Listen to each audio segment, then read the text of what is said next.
Nós estamos iniciando o nosso módulo agora sobre aconselhamento e, com respeito ao aconselhamento, o principal problema que enfrentamos é a questão do temor do homem. Em geral, quando você vai aconselhar uma pessoa, você procura saber qual é a raiz do problema e não resolver os sintomas. Mas geralmente quando você chega na raiz, o que leva a pessoa a agir como age é o temor do homem. Isso é comprovado pela experiência e a Bíblia também trata bastante disso. Então, por essa razão, nós vamos focar essa introdução ao aconselhamento no temor do homem e no temor correto para com Deus, entendendo essa questão para que possamos entender a nós mesmos e também poder ajudar aqueles que procuram a nossa ajuda. Nesse primeiro capítulo, nós vamos estudar sobre a importância de você entender que você pode ser corajoso. E vamos começar a falar um pouco sobre o temor do homem. Alguém uma vez disse: um homem com medo é capaz de fazer qualquer coisa. A história tem provado que essa declaração é verdadeira. O temor é a emoção poderosa, é uma emoção poderosa. Ele irá o impedir de fazer coisas que normalmente faria e levar você a fazer coisas que normalmente não faria. O temor, ele de certa forma assume o papel de um senhor de escravos e nós sendo o seu escravo. Ele nos domina a ponto de, em determinadas situações, nós cometermos loucuras ou gritarmos ou simplesmente ficarmos calados, como vamos ver nas próximas lições. Mas a questão é que ele tende a nos controlar, ou seja, ele tende a ser o fator que vai ser decisivo quando temos que escolher alguma coisa, quando vamos demonstrar nossas emoções. Você sabe isso pela experiência. Todos nós já ouvimos outros dizerem: não quero falar com aquela pessoa sobre Cristo, estou com muito medo da sua reação. Eu não quero me abrir sobre o que realmente está acontecendo em minha vida. Estou com medo do que os outros podem pensar. Não quero obedecer a Deus. Temo o que isto irá exigir. Não quero que as pessoas fiquem muito íntimas de mim, pois aí elas irão descobrir o que realmente está se passando no meu coração. Não quero compartilhar meu testemunho. Estou com medo. Sei que deveria falar com aquela pessoa, mas temo o que ela irá pensar de mim. Muitos cristãos são controlados pelo medo e, como resultado, se tornam espiritualmente inválidos. Tudo o que eles poderiam produzir para o Senhor, seja na sua vida secular, no seu trabalho, na escola, ou mesmo na igreja, é freado e é impedido por causa desse temor. Ou seja, tudo que a pessoa com temor faz, ela pensa: mas o que os outros vão pensar disso? Muitos cristãos são controlados pelo medo e isso os leva a ser espiritualmente inválidos. Eles vivem a semana como se Deus não existisse, embora todo final de semana também vão à igreja.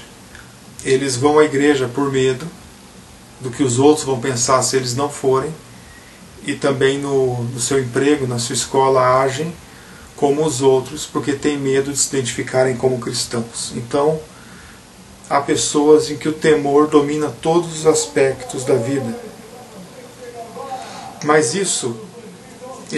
este é um problema que a Bíblia trata bastante, e nós vamos estudar aqui hoje especificamente sobre homens com medo, e vamos estudar a vida de Timóteo.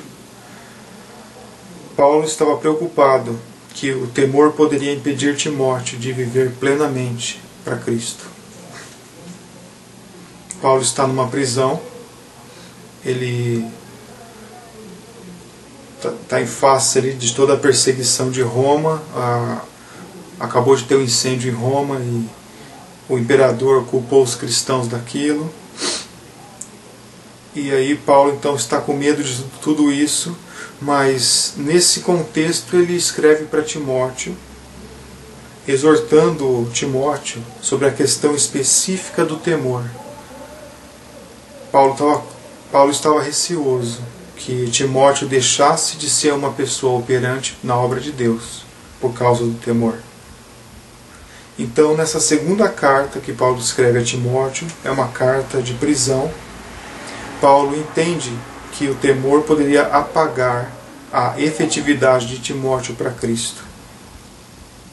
E por isso ele exortou Timóteo nessas seguintes palavras, né? 2 Timóteo, versículo 6, versículo 8 do capítulo 2. Esta é a razão porque ele exortou a Timóteo. Por esta razão te lembro que despertes o dom de Deus. Esforce-se, seja corajoso, use o dom que Deus lhe deu.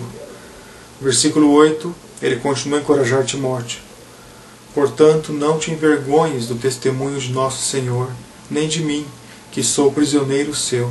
Antes, participa comigo dos sofrimentos do Evangelho, segundo o poder de Deus. Paulo ele não queria que Timóteo ficasse tão temeroso do futuro que parasse de viver para Cristo no presente. Ele entendia essa questão que tem a ver com Timóteo, tem a ver com a gente também. Muitas vezes nós ficamos com tanto medo do que pode acontecer amanhã ou depois, que deixamos de viver hoje. E isso pode acontecer também com a vida cristã. Deixamos de viver a vida cristã hoje pelo que pode acontecer no futuro. E ele continua a falar para Timóteo: Tu, pois, meu filho, fortifica-te na graça que há em Cristo Jesus. Por quê? Porque Deus não nos deu espírito de covardia. Deus não nos deu espírito de temor.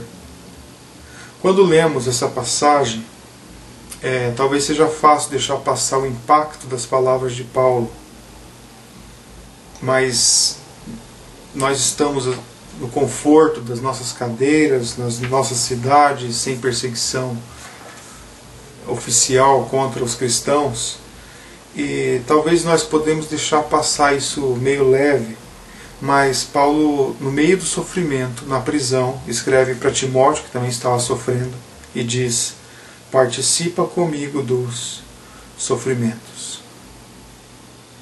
A ideia aqui não é não sofra mais, mas participa comigo dos sofrimentos.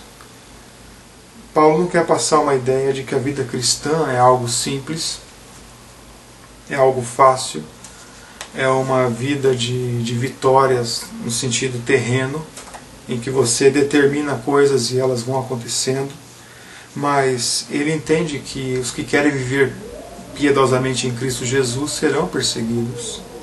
E ele chama Timóteo a participar junto com ele dos sofrimentos. E ao mesmo tempo que ele fala para Timóteo que Deus não nos deu espírito de temor. Então, a ideia é que você vai sofrer, mas não deve temer. Paulo não estava querendo dizer que não devemos ter nada daquele tipo antigo de medo. Às vezes você pode ficar assustado quando ouve uma pessoa pulando no seu quintal, em casa, ou levar um susto quando alguém de repente aparece na sua frente, alguém que você não esperava. Ou mesmo ter susto quando vê um grupo de pessoas longe, mexendo com outras, e você está indo naquela direção, então às vezes você quer ir para outra direção, porque está temeroso de passar por ali. Esse é o medo normal. Eu quero dizer para você que não é desse tipo de medo que Paulo está falando. A ideia de temor ou de medo que nós vemos nesse texto é a covardia moral. Ou seja, eu deixar de fazer algo que é correto porque eu estou com medo. Eu ser controlado pelo meu medo. Você não deve ser controlado pelo temor pecaminoso. Isso não vem de Deus.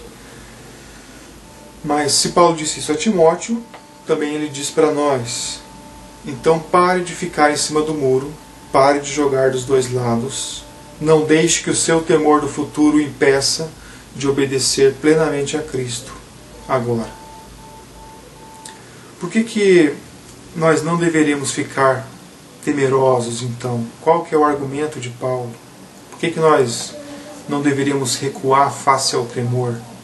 Ele diz para nós não termos medo e ele vai dar algumas razões para a coragem. Essa é a pergunta que Paulo respondeu no versículo 7. Ele escreveu: por quê? Porque Deus não nos deu espírito de covardia, mas de poder, de amor e de moderação. Essa é a razão pela qual eu posso ter coragem, pela qual você pode ter coragem. Paulo escreveu, em outras palavras, essa é a razão pela qual nós devemos ser corajosos, porque Deus não nos deu espírito de temor. Paulo, nesse versículo, se refere a nós. Ele fala: Deus não nos deu. E, embora Timóteo tivesse várias coisas a mais do que uma pessoa normal,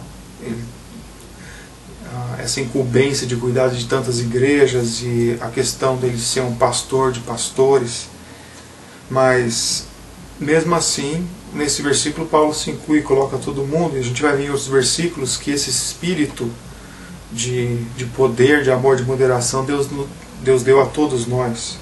Não foi só para o líder ou só para Timóteo, embora o líder seja uma pessoa que precise muito disso. Paulo vê Timóteo nessa situação, ele está temeroso, isso está impedindo que ele viva plenamente para Cristo, e a reação dele não é: pobre Timóteo, coitadinho. Ele não fica passando a mão no problema de Timóteo, mas ele começa repreendendo Timóteo. Ele diz: Timóteo, não fique com medo, pare de ficar com medo, isso não vem de Deus. A razão pela qual você está dominado pelo temor e ansiedade é porque você está em pecado. Então, Paulo vai direto ao problema e coloca a razão real pela qual Timóteo está temeroso. Ele está em pecado. Ele está olhando para si, não para Deus. Se você não é um cristão, então você tem um problema. Você é escravizado por sua personalidade. Você pode dizer: eu sou uma pessoa muito tímida e tenho problemas ao enfrentar outras pessoas e tal. Então você é escravo da sua personalidade. E às vezes você vê um vídeo ou outro, uma palestra ou outra, ou livros que ensinam você a burlar essa sua personalidade, a fazer truques para falar em público, ou para vencer essas questões de covardia. Mas nós, como cristãos, fomos libertos desse tipo de escravidão. Nós não somos mais escravos da vontade. Nós não somos mais escravos do temor pecaminoso, porque Deus nos deu o espírito de o quê? Poder, amor e moderação. Deus nos deu o espírito.